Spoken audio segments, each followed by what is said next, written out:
Hello everyone, আজকে আমি নিয়ে এসেছি একদম সহজ আর পারফেক্টভাবে নুডলস রান্নার রেসিপি। অনেকেরই নুডলস ঠিকমতো ঝরঝরে হয় না, কখনো বেশি নরম হয়ে যায়, কখনো আবার ভালোভাবে মেশে না।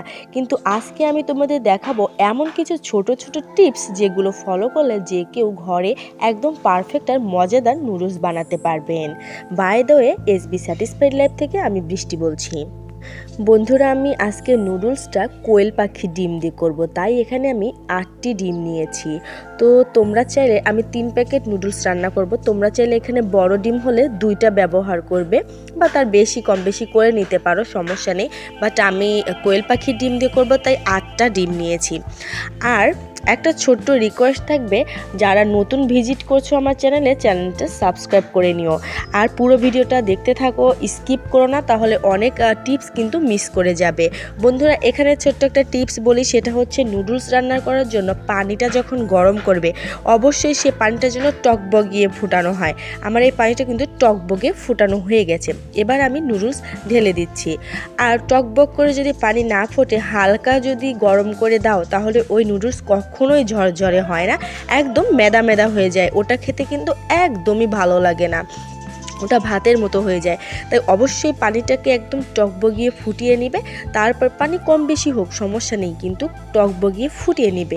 এরপর নুডলস দিয়ে দিতে হবে। দেখো, আমি দিয়ে দিলাম। এবার একটু জাল করে নিব, 5 মিনিটের মতো আমি জাল করে নিব, অবশ্যই মিডিয়াম আছে।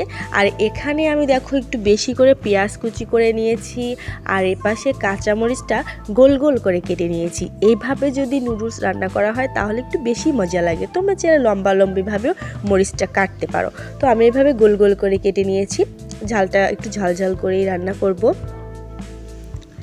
আর এদিকে নুডলস কিন্তু প্রায় হয়ে যাচ্ছে। দেখো, আমি 5 মিনিট জাল করে নিব বন্ধুরা। দেখো, 5 মিনিট পরে ফিরে আসলাম। এবার কিন্তু নুডলসের যে একটা ছাঁকনি আছে, সেটাতে আমি নুডলস দিয়ে ঢেলে নিয়ে এবার ঠান্ডা পানি দিয়ে ধুয়ে নিতে হবে। অবশ্যই কিন্তু এটা করতে হবে, না হলে নুডলস একদম চাপ ধরে যায়, একদম পুরো একটা চাপ হয়ে যায় সব, তখন কিন্তু ভালো লাগে না খেতে। এজন্য অবশ্যই ঠান্ডা পানি দিয়ে ধুয়ে নিতে হবে।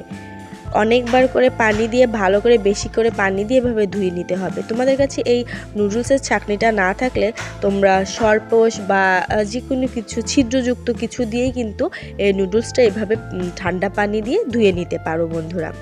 দেখো, আমি ধোয়ার পরেও নিচে আবার একটা বাসন দিয়ে রাখলাম, কারণ হচ্ছে ভিতরে আবার যে পানি থাকে দেখো সেগুলো আবার একটু একটু পড়ে গেছে। তো বন্ধুরা, আমি এবার চুলায় চলে আসলাম। কড়াইতে পরিমাণ মতো তেল দিয়ে দিলাম। তেলটা গরম হয়ে আসতেই আমি কেটে রাখা পেঁয়াজ কুচিগুলো দিয়ে দিচ্ছি। আমার কাছে মনে হয় দুনিয়ার সবচেয়ে সহজ কাজ হচ্ছে নুডলস রান্না করা। তবে নতুন রাঁধুনিদের কাছে একটু কঠিন হতে পারে, তবে আমার এই ভিডিওটা, এই প্রসেস যদি সেমভাবে যদি করো, তাহলে একদম সহজভাবেই করতে পারবে বন্ধুরা। দেখো, পেঁয়াজটা ভেজে একটুখানি বাদামি বাদামি কালার হয়ে আসতেই কিন্তু আমি বাদামি হওয়ার আগেই আমি কাঁচামরিচ দিয়ে দেব। বাদামি করার দরকার নেই, তবে প্রথমে একটু পেঁয়াজ দিয়ে 1-2 মিনিট ভেজে তারপরে আমি কাঁচামরিচ দিয়ে দিলাম। এবার ভালো করে নেড়ে চেড়ে নিব। এভাবে আবার 2 মিনিট জাল করে নিচ্ছি। এ পর্যায়ে আমি একটা একটা করে ডিম ভেঙে নিব। বন্ধুরা, কোয়েল পাখির ডিম নিচ্ছি, তাই আমি 8টি ডিম নিয়েছি। বড় ডিম হলে অবশ্যই 2টা নিলেই হবে। এই কোয়েল পাখির ডিমগুলো কিন্তু একটু বাজারের ডিমের তুলনায় একটু বড়, কারণ আমি পাশের বাড়ি থেকেই হচ্ছে এই কোয়েল পাখির ডিম কিনেছি। ওরা এগুলো পালন করে। ডিমগুলো অনেক বড় বড়, একদম মুরগির ডিমের থেকে একটু ছোট হবে, মানে একটু অনেক বড় বড়। এজন্য আমি পাশের বাড়ি থেকে কোয়েল পাখির ডিম এভাবে কিনে রাখি। আমি সব কিছুতেই ব্যবহার করি, খুব ভালো লাগে আমার কাছে এই কোয়েল পাখির ডিম।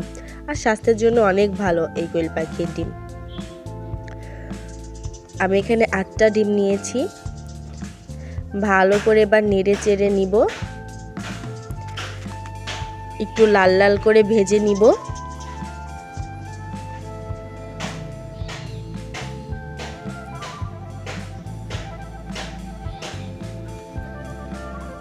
বন্ধুরা, নুডলসের মধ্যে যে মশলা ছিল সেখান থেকে কিন্তু একটা বা দুইটা আমি এখানে ব্যবহার করব, আর একটা রেখে দিব যখন নুডলস ঢেলে দিব তার উপর দিয়ে দেবো, তাহলে দুইটাতেই ভালো একটা ফ্লেভার আসবে। কেউ দেখা যায় যে কোনো একটাতে দেয়, তা করবা না। যদি একটা নুডলসও রান্না করো, প্রথমে একটু এই মশলাগুলো এই ডিমের সাথেও একটু দিবা, আবার নুডলসের উপর দিয়ে একটু ছিটিয়ে দিবা। আর যেহেতু আমি 3টা রান্না করছি, এখানে আমি 2টা দিচ্ছি আর নুডলসের উপরে একটা দেবো, তাহলে কিন্তু ভীষণ মজা লাগবে। আর এখানে বন্ধুরা আমি একটুখানি মরিচের গুঁড়া ব্যবহার করছি, তোমরা চাইলে এটা স্কিপ করতে পারো। আমি একটুখানি কালারের জন্য একটু মরিচের গুঁড়া ব্যবহার করছি, আর আমরা একটু ঝাল বেশি খাই তাই ঝাল ঝাল করে করব। তোমরা চাইলে এটা স্কিপ করে নিতে পারো, শুধু কাঁচামরিচ দিয়েও রান্না করতে পারো।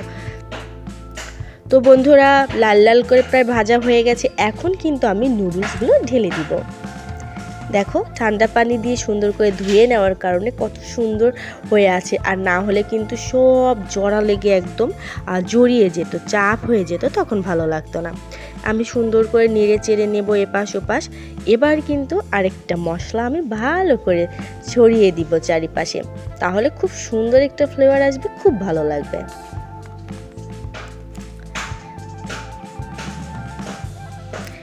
ভালো করে এপাশ ওপাশ উল্টে দিব, যাতে সব কিছু মশলা ডিম নুডলসের সাথে ভালো করে মিশে যায়। দেখো বন্ধুরা, এবার চুলার আঁচটা কিন্তু একদম লো আঁচে ভাজতে হবে, কারণ আমার সিদ্ধ করা সব কিছু।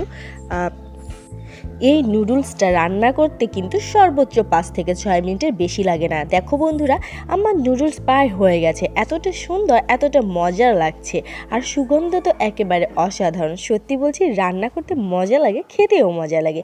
তো বন্ধুরা, আশা করি আজকের ভিডিওটি আপনাদের কাছে ভালো লেগেছে। ভালো লাগলে চ্যানেলটি সাবস্ক্রাইব করে পাশে থাকবেন।